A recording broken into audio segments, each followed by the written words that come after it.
So welcome back to the channel. Well guys, मेरा जो है लैपटॉप ख़राब हो चुका है, इसीलिए इतने दिन से ना कोई वीडियो आ रहा है और ना ही मतलब कोई मॉक में दिखा पा रही हूँ। तो जब वो सही हो जाएगा तब देखा जाएगा। फ़िलहाल अभी मोबाइल से ही देखते हैं मेरे साथ मतलब मेरी क्या प्रिपरेशन चल रही है और क्या स्कोर बन रहा है। तो कल मैंने जो है लर्निंग नीति का लाइव मॉक दिया था। आई होप आप लोगों ने भी दिया होगा। इस टाइम जो लाइव मॉक आ रहे हैं वो तो बहुत ही देना मतलब इम्पॉर्टेंट तो है ही। तो आप लोग भी अपने जो है स्कोर को कमेंट कीजिए कि कितना आपका स्कोर बना। SBI PO का लाइव मॉक आया था, ये 4th लाइव मॉक था। तो इसमें जो मेरा स्कोर बना था वो 51 बना और परसेंटाइल 79 है। 923 लोगों ने ये एग्ज़ाम को अटैम्प्ट किया है। Out of this, my rank is 187. Not so good, but still I'm trying. तो अभी क्या देखो, डीमोटिवेट होने का तो कोई मतलब नहीं है। स्कोर को देख के डीमोटिवेट तो होना ही नहीं है, क्योंकि दीज आर नॉट द मतलब mocks are not your real exam. Real examination is something else. वहाँ पे क्या होता है ना, जिस मतलब अगर आपको बहुत से लोग ऐसे भी होते हैं जिनके मॉक में तो स्कोर बन रहे होते हैं पर रियल एग्ज़ाम में दे गॉट फेल्ड, और उनके जो है एग्ज़ाम में स्कोर मतलब जो रियल एग्ज़ाम होता है उसमें स्कोर नहीं आ पाते हैं। शायद इसका फैक्टर जो है आपका, हम नॉर्मलाइजेशन मेथड भी समझ सकते हैं, नॉर्मलाइजेशन की वजह से होता होगा। खैर, उस चीज़ों से हमें मतलब नहीं रखना है।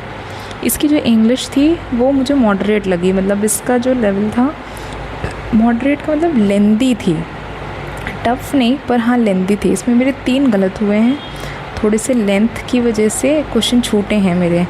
और मोबाइल में दिया तो थोड़ा सा होता है, मोबाइल और लैपटॉप की स्क्रीन में अंतर हो जाता है। आदत नहीं है मेरी मोबाइल में देने की। ठीक है, फिर भी ठीक है, ये तो ठीक है। पर क्वांट में बड़ा ख़राब हो गया। क्वांट का तो सीन ही अलग चल रहा है मेरे साथ। क्वांट में इतने गलत हुए हैं मेरे। ये क्वांट में गलत हुए? No, it can not be possible. कुछ गलत दिखा रहा है। इधर स्किप दिखा रहा है, उधर रॉन्ग दिखा रहा है। कुछ तो गड़बड़ दिखा रहा है भाई। 19th मेरा तो स्किप लिखा हुआ है और इसमें रॉन्ग दिखा रहा है, रेड दिखा रहा है। पता नहीं क्या है, सही नहीं दे रहा है क्या एनालिसिस। देखें फिर से कहाँ पे है, देखते हैं। इंग्लिश लैंग्वेज देखें। इंग्लिश लैंग्वेज में मेरे यही गलत है। इंग्लिश लैंग्वेज में मेरे 5 गलत हैं, उसमें अंदर 3 गलत दिखा रहा है। अच्छा, कुछ गड़बड़ है। क्वांट में मेरे 2 गलत हैं। स्कोर बड़ा ख़राब आया है, 6.5 स्कोर आया है। देखो, रीजनिंग में अच्छा आया, 30 आउट ऑफ 30 है। रीजनिंग देख के जो है थोड़ा तसल्ली हो जाती है कि हाँ भाई चलो रीजनिंग तो अच्छी चल रही है मेरी। तो लेकिन जो प्रॉब्लम है वो क्वांट में ही है। तो जिन लोगों का क्वांट में स्कोर नहीं बनता है वो लोग डर जाते हैं, तो प्लीज़ डरो मत। देखो, I am also your competitor कह लो या कुछ भी कह लो। तो मेरा भी यही हाल है। सब शायद जितने भी एस्पिरेंट्स हैं सेम ही होते हैं, बस कुछ अच्छा कर लेते हैं, कुछ नहीं करते हैं। तो इधर 6.5, और इससे पहले वाला जो था उसमें फिर भी अच्छे आ गए थे मेरे स्कोर क्वांट में। उसमें तो स्कोर भी ठीक बन गया था, 56 बना था।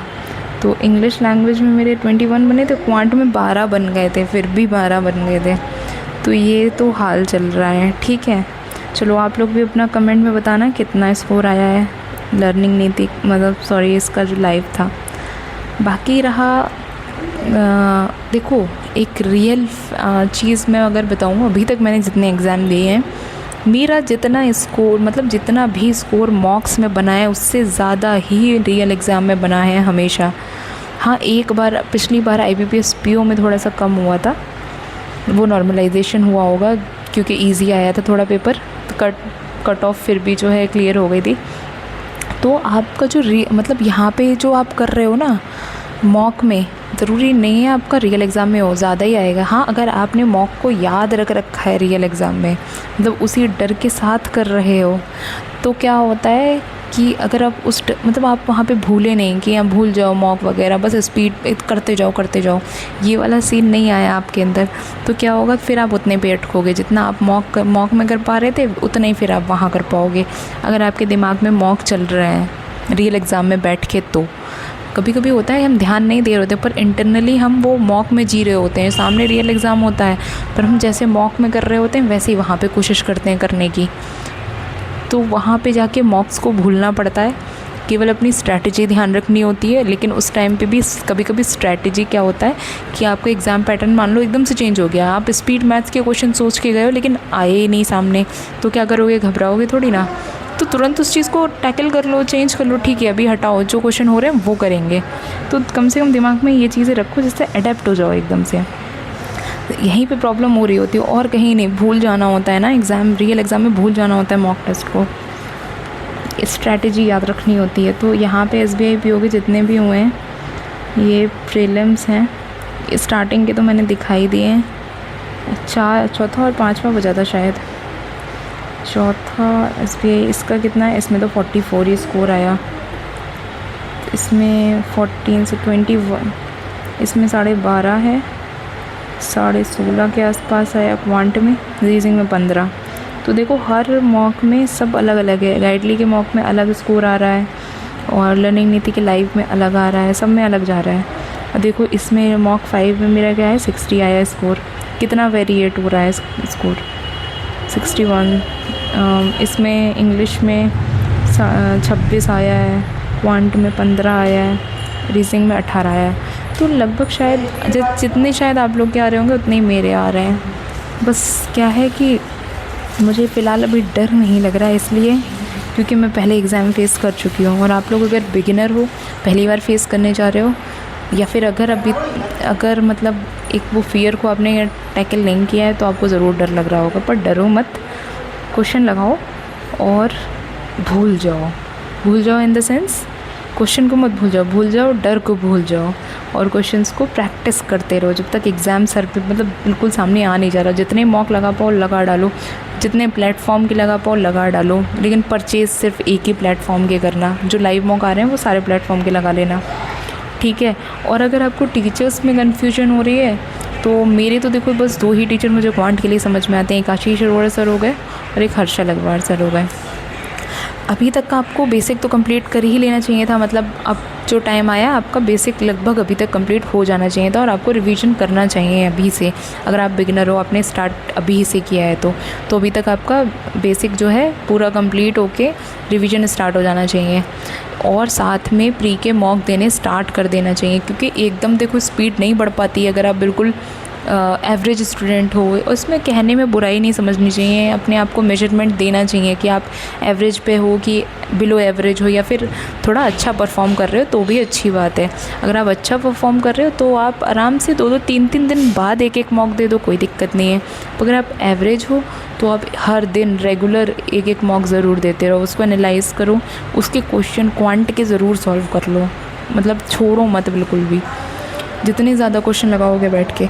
और कम से कम एक टाइमर सेट कर लिया, फिर जैसे 1 घंटा बैठ के मॉक वाले क्वेश्चन लगाने हैं, जितने मॉक हो गए उन सब के क्वांट के क्वेश्चन ही क्वेश्चन लगा डालो। मतलब मैं तो यही करती थी, मतलब अभी भी करती हूँ कि जैसे टाइमर सेट किया 1.5 घंटा 2 घंटा का जितना भी करना है, और मॉक उठाए, जितने मॉक दे दिए हैं एक सेक्शन के, क्वांट का सेक्शन लेके बैठे और क्वांट के सेक्शन में क्वेश्चन लगा डाले, जितने क्वेश्चन आए सारे क्वेश्चन लगा डालो। इससे क्या होगा, अपने आप स्पीड आ जाएगी, पढ़ने की स्पीड जो आपकी कमी हो रही होती है ना वो पढ़ने में हो रही होती है। आप क्या करते हो कि पहली लाइन पढ़ते पढ़ते मतलब जैसे नीचे तक आते हो क्वेश्चन में, ऊपर की लाइन भूल चुके होते हो, तो वो आपकी कैसे इम्प्रूव होगी, वो पढ़ के इम्प्रूव होगी। तो जितना आप प्रैक्टिस करते रहोगे उतनी रीडिंग हैबिट जो है आपकी इम्प्रूव होती रहेगी क्वांट की, उतनी आपकी सॉल्विंग स्किल इम्प्रूव होगी। और हाँ, कुछ बहुत सी चीज़ें माइंड में कैलकुलेट करने की कोशिश किया करो, सब कुछ पेन पेपर पे मत चलाया करो, और ज़्यादा ट्रिक के पीछे मत भागो, ठीक है, थोड़ी बहुत ठीक है, इधर उधर की ट्रिक्स ज़्यादा मत देखो, केवल 1 या 2 टीचर को अच्छे से फॉलो करो, वो जितना बता रहे हैं बस उतना ही देखो, क्योंकि उनकी जो ट्रिक्स भी होती है ना, वो ट्रिक्स नहीं होती हैं, वो एक्चुअल में पहले बेसिक्स सिखाएंगे आपको, फिर वही बेसिक को आपको एक तरीके से कैसे माइंड में कैलकुलेट कर लेना है वो सिखा देते हैं, तो हम लोग को लगता है कि ट्रिक है ये। तो इसलिए अच्छे टीचर्स को फॉलो करो। जो सिर्फ ट्रिक के बेस पे पढ़ा रहा है भाई, उससे थोड़ा बच लो, वरना मेंस में फंस जाओगे। ठीक है, तो इतना काम करो और मेंस की प्रैक्टिस करने लगो। मतलब कुछ नहीं तो एक सेक्शनल हफ्ते भर में एक बार दे दिया करो और संडे को उसके क्वेश्चन सॉल्व कर लिया करो, जितने भी बिगिनर्स हैं। क्योंकि अभी तो टैकल कर लोगे लेकिन एंड में फंसोगे फिर। और अगर आप आरआरबी तक टारगेट कर रहे हो तो आरआरबी पीओ तो खैर अभी बहुत दूर है, तो उसके लिए स्कोर से तो डरो मत बिल्कुल भी। करना क्या है कि बस जितने क्वेश्चन आपने सॉल्व किए हैं ना, जितने मॉक में सॉल्व किए हैं मतलब मेंस के, तो उस सेक्शनल को आप बाद में आराम से 1 घंटा 2 घंटा बैठ के खुद से लगाओ। टीचर के ऊपर डिपेंडेंट मत रहो, टीचर से डिपेंडेंसी हटाने की कोशिश करो। क्योंकि at the end exam hall में आप ही अपने साथ होगे, तो सॉल्व भी आप ही को क्वेश्चन कर रहे हैं। तो इसलिए आपको क्या करना है, डिपेंडेंसी हटानी है और ख़ुद से क्वेश्चंस को सॉल्व करो। पहले क्वेश्चन सॉल्व करने पे ज़्यादा ध्यान दो। अभी ये मत देखो कि क्या छोड़ने वाले हैं क्वेश्चन, क्या करने वाले हैं, ये तो आराम से बाद में सीख लेना। आराम से बाद में सीख लेने का मतलब प्री जब आपके क्लियर हो जाए फिर आप उस टाइम पे ध्यान देना कि अब ये सीखते हैं कि कौन से क्वेश्चन छोड़ के हम और कौन से जल्दी करके स्कोर बढ़ाया जा सकता है। वहाँ आप स्कोर बढ़ाने पे ध्यान दे सकते हो, लेकिन क्वेश्चन की प्रैक्टिस अभी करनी होगी। अभी प्रैक्टिस करोगे तो आपके लिए आगे ईजी हो जाएगा। तो अभी से प्रैक्टिस करो। टीचर्स को कुछ मत करो, देख लो, मेथड्स देखो, समझो। बेसिक अगर आपके क्लियर हैं तो आराम से क्वेश्चन अपने मेथड से सॉल्व करो। पहले अपना मेथड लगाओ, जितना लगा पाओ भरपूर।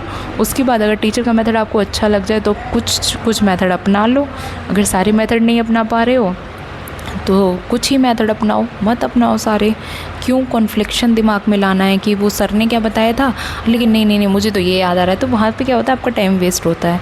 तो एक मेथड अपना लो, इतना क्या कन्फ्यूजन लाना है। एक मेथड लो और बस करते जाओ क्वेश्चन।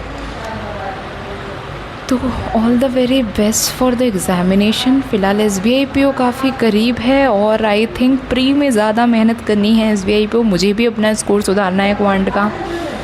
चलो ठीक है, तो फिर मिलते हैं अब नेक्स्ट वीडियो में। आप भी अपने स्कोर ज़रूर कमेंट करना कि क्वांट का आपका प्री में कितना बन रहा है, अगर आप लोग कहीं के भी मॉक दे रहे हो तो, और मेंस में कितना आ रहा है, सेक्शनल अगर आपने दिए हैं तो।